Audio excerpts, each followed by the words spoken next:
Are you tired of doing investment research on stock markets? Want to spend time on your hobbies or go out with your friends instead? Introducing iCapital, where you can get independent, objective, and comprehensive investment advice on the go. Available in English and Mandarin and can be accessed via app, website, and print copy.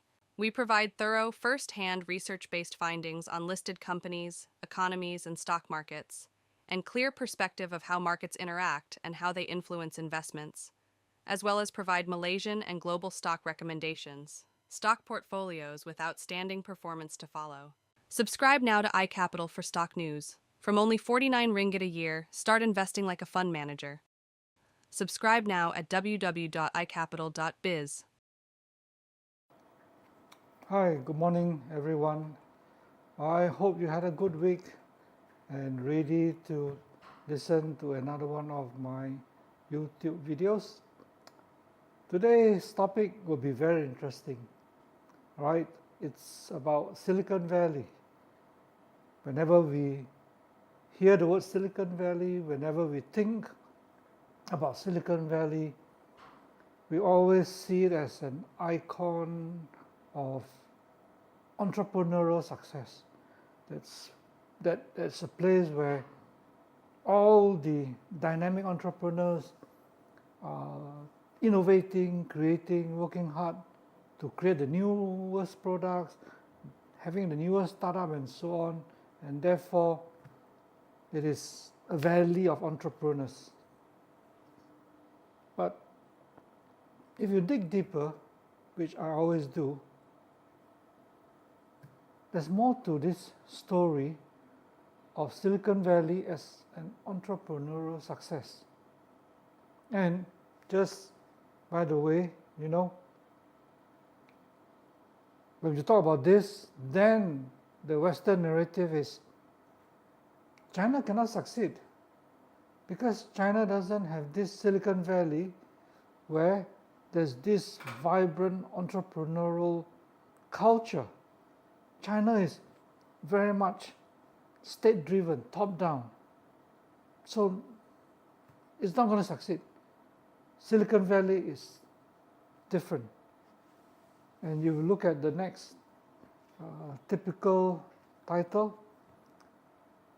Silicon Valley, a century of entrepreneurial innovation. For most people, they would think that, yeah, that is pretty true. You think of people like Steve Jobs, right? The legends in Silicon Valley,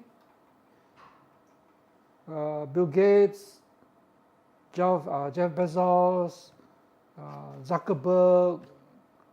These are all the legends that you hear, that you read about. And if you look at the timeline of the milestone of Silicon Valley, if you can see the way it has progressed from vacuum tubes, microwaves, Silicon Valley, silicon wafers, personal computers, the internet, social media, and now AI. My goodness, what an entrepreneurial country. Well, as usual, everything that comes out from the Western media, especially nowadays, everything that comes out from the Western media, things that come out from America, you got to take it with a very big pinch of salt. If you can get a big salt module, better. The bigger the better, because you really got to dig deep to get to the truth.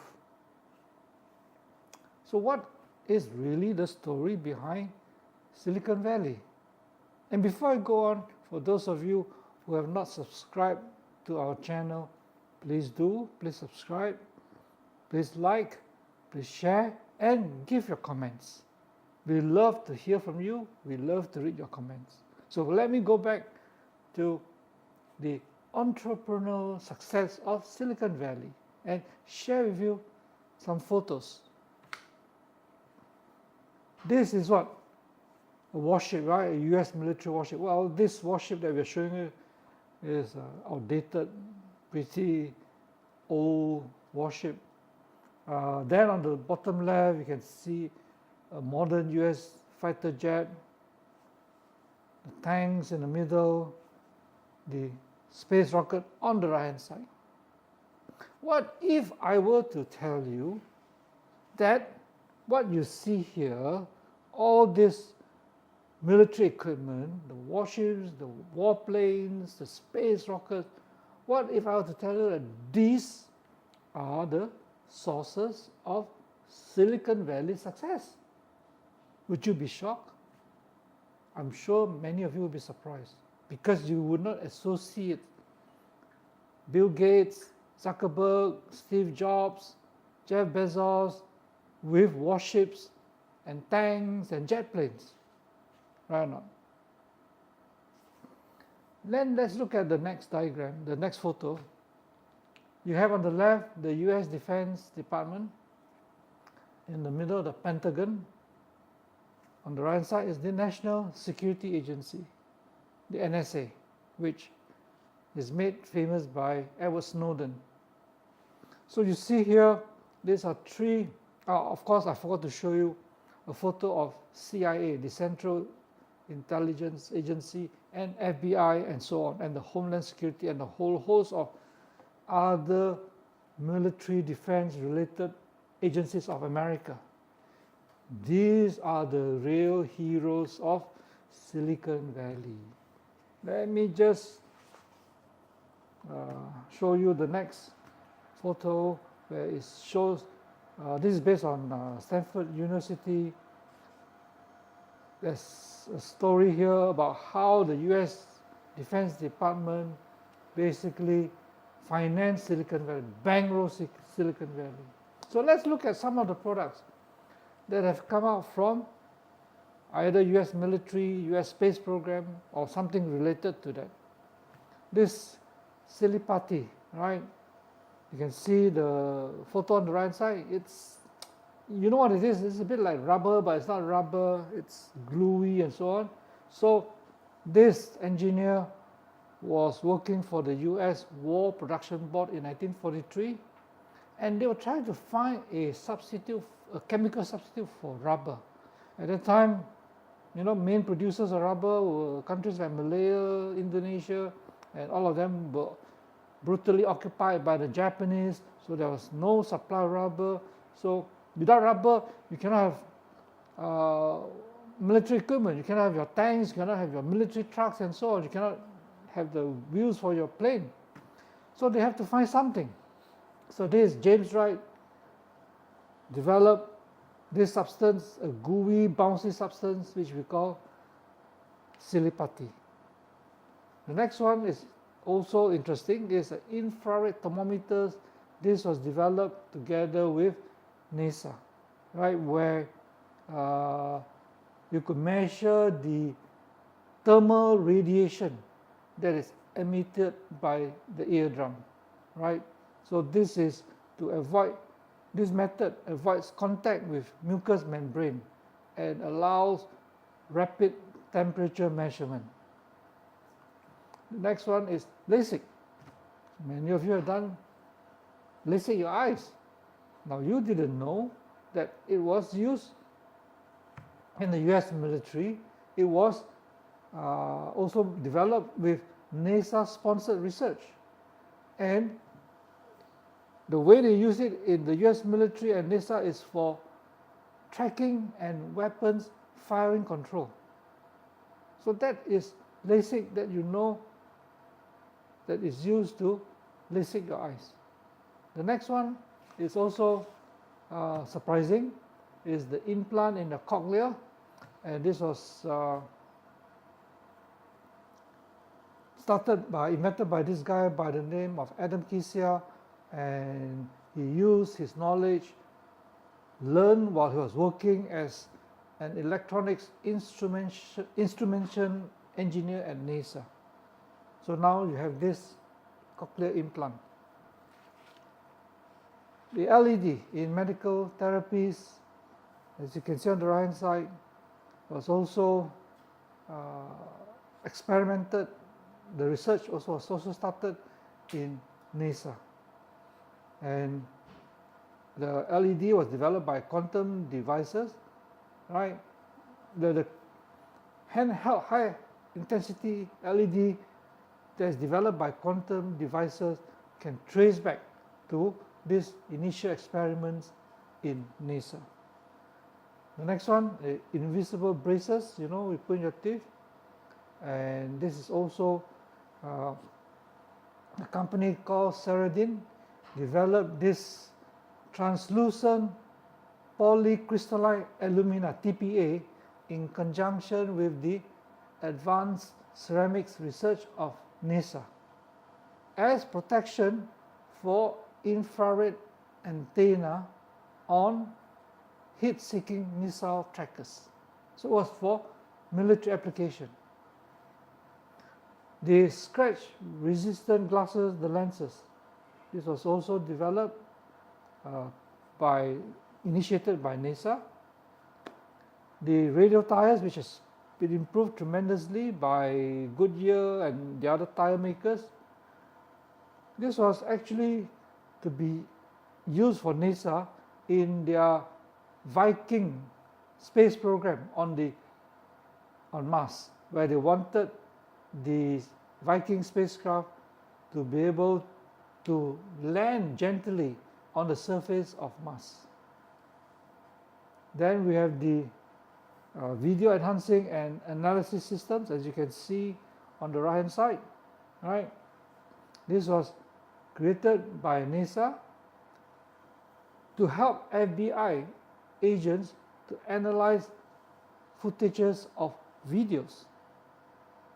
And this video image stabilization and registration technology has also been adapted to serve the US military for reconnaissance, weapons deployment, training, mission debriefing, and so on. Then you have enriched baby food. Who would think that enriched baby food has got linkage with NASA and the US military? Well, this started as NASA-sponsored research as a recycling agent for long-duration space travel. And this substance can now be found in 90% of infant formula sold in America and in many other countries all over the world. Freeze-dried food. The US Army Laboratory in Massachusetts and NASA combined together with Whirlpool Corporation to prepare and package the first freeze-dried foods.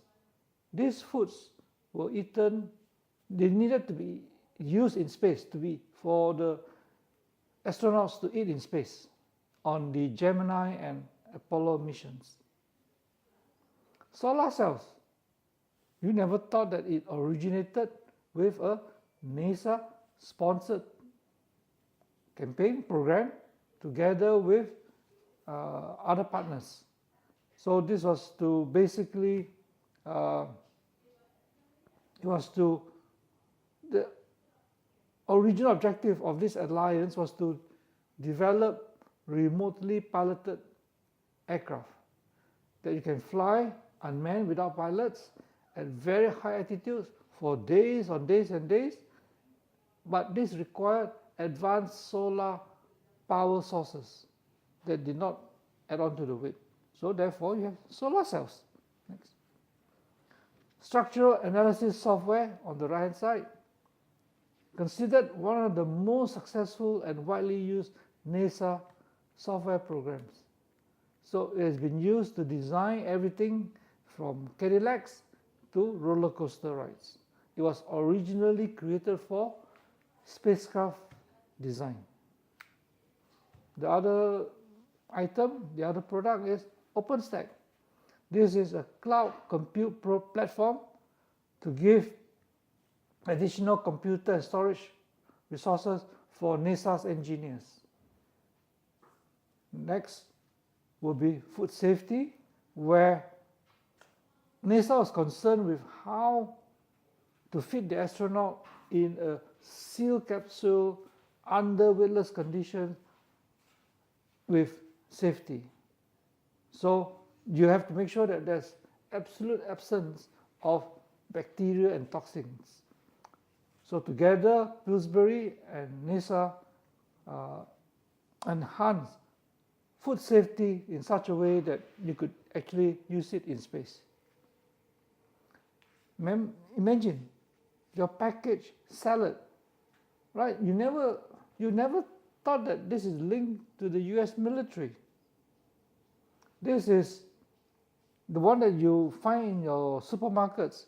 They are a modified atmosphere packaging, basically to delay ripening and spoiling. This was based on a technology developed in the 1960s in a collaboration between Whirlpool Corporation and the US Navy. The US Navy needed to send lettuce and celery to the American troops fighting the Vietnam War. Pringles. I'm sure many children or some adults even eat this. Basically, the US Army collaborated with the USDA, the US Department of Agriculture, to develop dehydrated potato flakes. For women, disposable sanitary pads.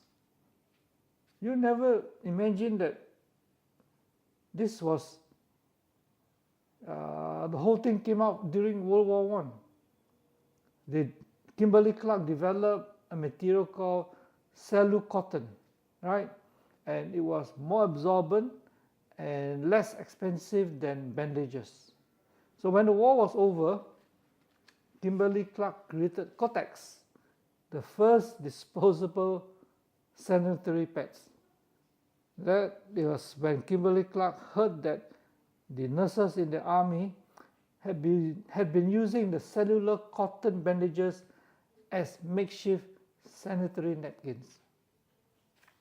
Life is so interesting. I mean, how things can evolve.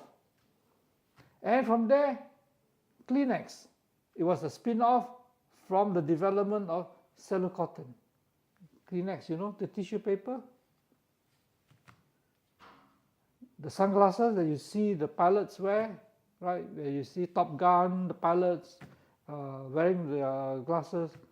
This was also developed with the project initiated by the US Army Air Corps, collaborated with Bosch and Lomb, where they wanted to have glasses that can block the sun for their pilots, because as time went by, the pilots were able to fly higher and further, and the glare from the sun was becoming a major issue for the pilots.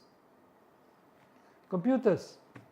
All modern computers descended from systems that were conceived and built by the US Army Research Laboratory to address pressing military needs. In 1938, the US Navy had already developed an electromechanical analog computer small enough to be used on board a submarine. And they used it to solve all kinds of problems, like how to fire a torpedo at a moving target. Nuclear energy, the famous Manhattan Project this was when US and Russia were starting to compete with one another, right? So the Manhattan Project worked on how to harness the power of atom and nuclear technology for the development of defense weapons, not for peaceful nuclear reactors, for defense weapons. Your guacamole, imagine, ready to eat. This was because of a preservation technique that was developed for use by the US Army in the late 1990s as an alternative to thermal sterilization that changed the taste and texture of the food. So, because of that, you have ready to eat guacamole. Super glue. It also came from soldiers who were having wounds from the Vietnam War before they could get medical treatment, right? So they invented this super glue to make sure that the gunshot wounds that the soldiers receive will not be bleeding until they could get medical treatment. Walkie-talkies. Well, maybe many of you may not know what a walkie-talkie is. Walkie-talkie is how do I call it? It's not like a mobile phone. It's something like a mobile device for you to communicate over pretty short distances, right? And this was invented by Galvin Manufacturing Corporation, and it was to be used by the US Army for the US Army to be able to communicate in a two-way manner. WD-40, which I'm sure many of us use, right?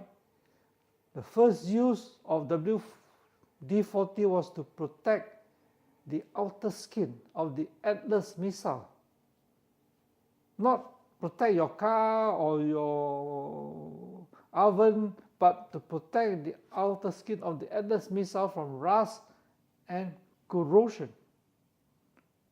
So now W40 can be found almost everywhere. And in fact, it's supposed to be a magical type of solution for every problem that you face. Your camera in your phones.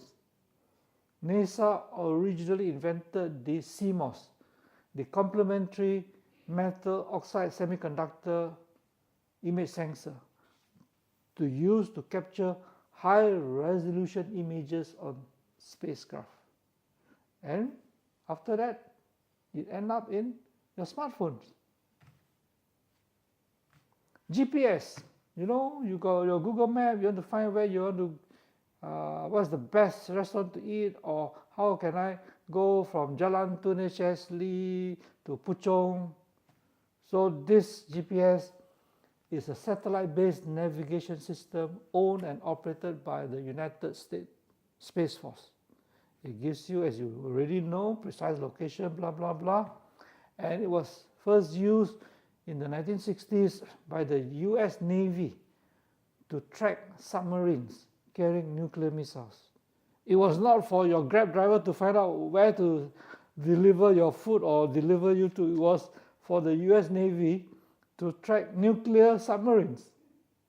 Gosh, that's interesting.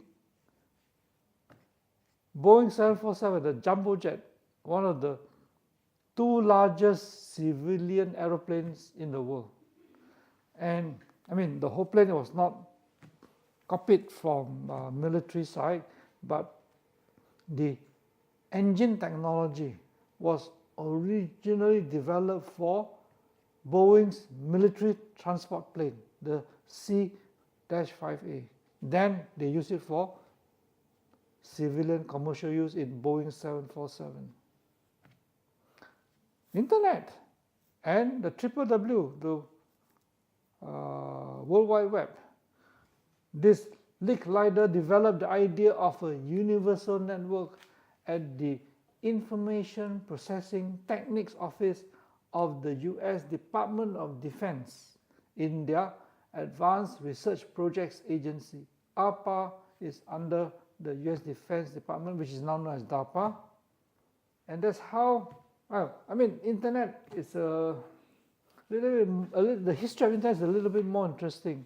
It has started in a certain way and then it's evolved and evolved and evolved. But nevertheless, the push for having to have this network whereby the US military could allow their computers in different locations to communicate with one another gave birth to this idea of having this network.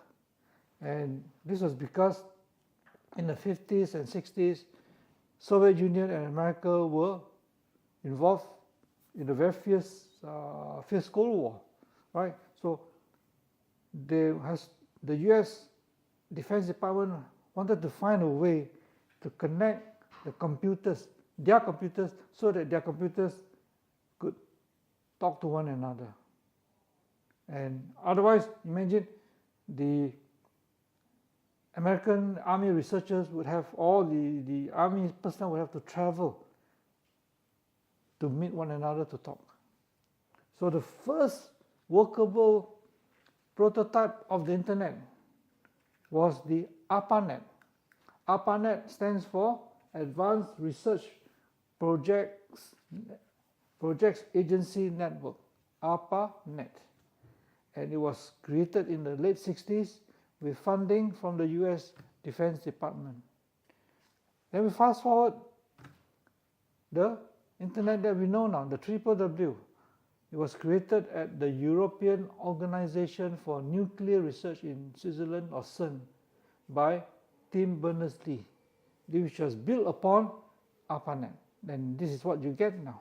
I mean, the internet that we know as what it is. So you can see I've given you just a sample of the products and services that were born or created or initiated or originated from US Defense Department, the NASA, and so on and so forth. So to say that Silicon Valley is a century of entrepreneurial innovation, that's very misleading, and that's carrying the hype rather too far, right? Because it is the Pentagon that shaped American innovation. This professor at Yale University, Professor Paul Bracken, described it very well. And not only that, he said that not only the US Defense Department was a prime financier for the growth of Silicon Valley, and in more recent times, the US Defense Department has quietly created another technology hub focusing on defense in Northern Virginia. So let's listen to what Professor Paul Bracken has to say. DoD is one of the biggest sources of innovation in the United States, and it has been since the early part of the Cold War. It's referred to in Silicon Valley and in Washington, D.C. as the mother of all venture capital firms. And it's free money in the sense it comes with very little strings. Most of the companies that receive money like this, whether they're R&D establishments, small companies, or whatever, they own the technology when they get done with it. The DoD and the intelligence community looked at themselves in the late 90s and said, we just don't have it in-house, but we need to innovate. This actually happens before 9/11, but it accelerates after 9/11. And so they're leveraging other people's innovations, namely Silicon Valley, and then they build their own in the Northern Virginia corridor.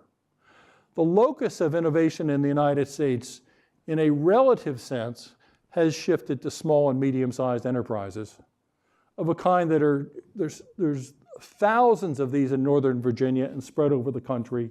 It's very unlikely you would have heard of them, and they're not in the business of advertising what they do. But they've built this second Silicon Valley. There's new patterns of innovation, not just the products, the weapons, but the services, processes, and missions. If history is any guide, the idea that some people sit in a room and devise like very high-level strategies that direct all of this thing is not usually what happens. What happens is that the technology races ahead, and over 10 or 15 years, people develop theories of, say, escalation control, deterrence, containment. They can operationalize it. It doesn't spring from on high. It's very standard for the technology to race ahead of the strategy, and that seems to me very much to be what's happening here. There's a whole literature in this field that the US really has an industrial policy, but it's disguised as a national defense policy to inject money, and it has worked like really well since World War II. Okay, so to summarize, basically it says that the Defense Department is one of the biggest sources of innovation in the United States, and it has been like that since the early part of the Cold War. The US Defense Department is referred to in the Silicon Valley and in Washington, D.C. as the mother of all venture capital firms. Jeez, that is a very accurate description and something which most of you do not know. So if you can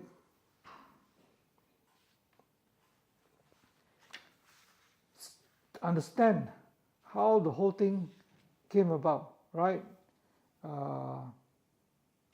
The Cold War defense spending sparked a lot of pressure on the US Defense Department to come out with all kinds of weapons and mechanisms to compete with the Soviet Union. At the beginning, nuclear arms were the iconic weapons of the Cold War. But what really drove Silicon Valley was the need for the United States to have electronic intelligence. And this need drove much of the research and development work in America, especially in Silicon Valley. That led to a range of technologies, including the integrated circuit, which is semiconductor, which opened the way for computers, satellites, and effectively every piece of electronics that we use nowadays, whether in military or for civilian use.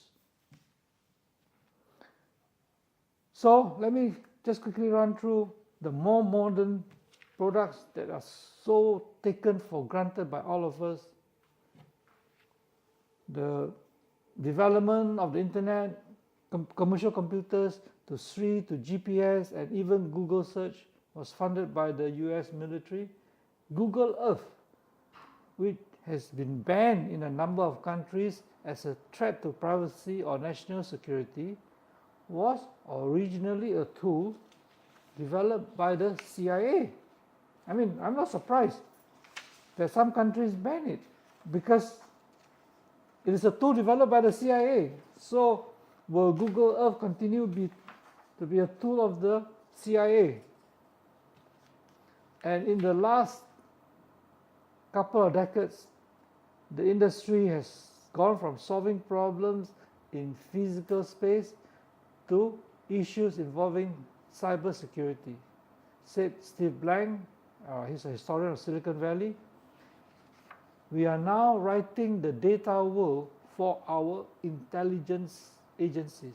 In other words, we are wiring the data world for the CIAs, the NSA, the FBIs, and so on and so forth. We know that Google is one of the richest and most powerful companies in the world. And it tells you that, you know, I'm a good guy, I'm on a mission to make the world a better place, and a defense against corruption, intrusive authoritarian governments all over the world. And yet, I discovered that, according to this writer, Google is a full-fledged military contractor to the US Defense Department. And it's not just Google.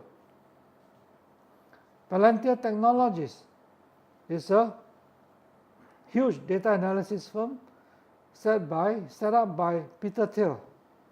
And it is said to yield as much real world power as Google.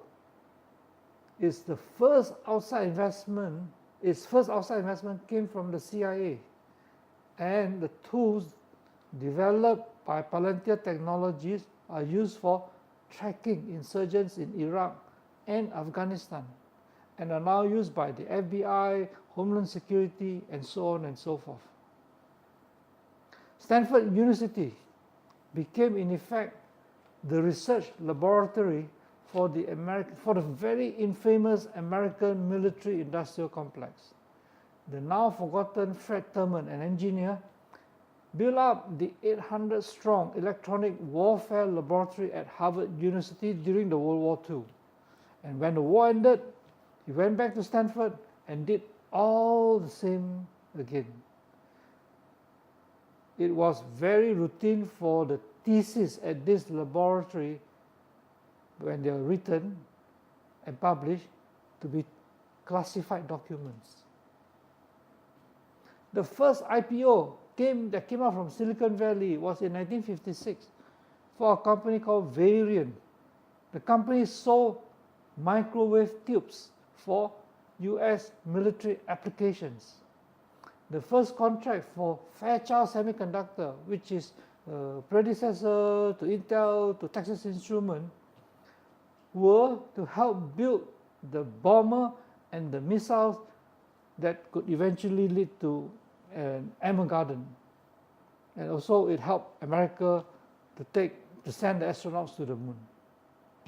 Lockheed Martin arrived in Silicon Valley in 1956 to build missiles and then spy satellites, and became the largest employer in the Silicon Valley. As I mentioned to you, ARPANET started the development of Internet, and it was funded. The ARPANET was transferred by the transfer of millions of dollars from a ballistic missile defense program, which was funded by DARPA. Now, what is the Internet? Internet was hardwired from the very beginning to be a surveillance tool. It is not meant for you to do your Google search and so on and so forth. No matter what we use the Internet for today, whether you for dating or getting direction or email or just reading the news, the Internet always has a dual nature embedded in intelligence gathering and war. So don't pretend, don't be so naive that all these are just peaceful uses. CIA even set up its own DARPA-like organization in 1999 to ensure that the CIA remains at the cutting edge of IT advances and capabilities. Now this organization is known as InQtel, and it funded and invested in Keyhole, a satellite imagery company. This Keyhole was sold to Google in 2005, where it became Google Earth. And InQtel also invested in Palantir, and it helped secure contracts to work with the US government on cybersecurity. Now this is a long name, the Algorithmic Warfare Cross-Function Team, or Project MAVEN, uses AI to automate the analysis of huge amounts of drone data. What is the objective? The aim is to improve on their work of identifying threats and tracking enemy movements, right, by detecting anomalies that the human eye would miss. So with the help of Amazon and Microsoft, Project Maven is already operating in at least 5 secret locations in the Middle East and Africa. Gosh. Next. And to build on the success of Maven, the US Defense Department launched a $10 billion tender for an enormous cloud storage center to store all this data. They have a code name, they call Jedi. Not from your Star Wars and all that, but it's Joint Enterprise Defense Infrastructure. And this is a contract that is so huge that all the Silicon Valley companies want a piece of it. Remember, right? This is to store the enormous data that they have. And this is from the US Defense Department. Now, the Ukrainian crisis, the geopolitical tensions in China have led to this growing confidence that the US government will continue. I'm updating you now, this is 2024. There's a growing confidence that the US government, the US Defense Department will give lucrative contracts to Silicon Valley companies making cutting-edge defense systems. US venture capitalists have agreed more than 200 defense and aerospace deals in the first 5 months of 2024 worth 17 billion US dollars, more than the sector raised during the entire year of 2019. So this one continues to show you how the US venture capital industry, particularly in Silicon Valley, is working with the US military to come up with all kinds of products and services, well, that will allow the US government to spy on us more, to do more surveillance on everybody in the world, and maybe to conduct more regime changes and influence elections in countries all over the world. I'll show you another. Sequoia Capital led a seed round of about $6 million US dollars into Mark Industries earlier 2024. Mark Industries was started by a 19-year-old MIT dropout in last year and develops hydrogen-powered weapons and defense systems. Entrepreneurial Industries, a defense technology company valued at $9 billion US dollars, whose largest backer is Andreessen Horowitz, recently revealed it was in talks to develop its first weapons by creating loitering munitions version of its autonomous drones. In other words, aerial weapon systems that can wait passively for a target and then attack. Whew. Last year, this Entrepreneurial Industries won a $1 billion contract from the US Special Operations Command to lead integration of systems that can identify, track, and intercept hostile drones. Imagine, how would the Houthis in Yemen have a chance to fight with this type of things? So it goes on. Here we talk about private companies such as Hawkeye 360 and Elon Musk SpaceX that have provided Ukraine with satellite radar imaging to detect movement of Russian convoys and internet connectivity that is resistant to Russian jamming efforts. So what is so entrepreneurial about Silicon Valley? Vannevar Labs' revenue grew from 3 million to about 25 million last year on the back of a surge in government contracts. And the company, which analyzes global communications to provide military intelligence, has raised another 75 million. So you see, this collaboration, I mean, to use a very nice word, collaboration, between Silicon Valley and the US military continues. They are like the left hand and the right hand of the Silicon Valley. And if you look at the next, Tech Inquiry analyzed more than 30 million government contracts. These are US government contracts that were signed and updated in the last 5 years. It found that the majority of agreements with consumer technology companies involve subcontracts, largely for services such as cloud computing, data processing, and app support, for which traditional military contractors may lack the capabilities. So these agreements will involve a network of subcontractors. What does that mean? When you use a network of subcontractors, it makes it difficult to see what services each company is providing. So you don't know. The ordinary citizen wouldn't know. Microsoft alone has got 5,000 subcontracts with US law enforcement agencies signed or updated since 2016. Amazon has got 350 similar agreements, and Google has more than 250. So I don't know. You know, when you have the US Defense Department as your client, you don't have to worry. The US Defense Department is not going to go bankrupt. You don't have to worry about marketing. You can just concentrate on developing, researching your products or services. Is that entrepreneurial? I thought entrepreneurial is where you have to go into the free market and then take risks. Right?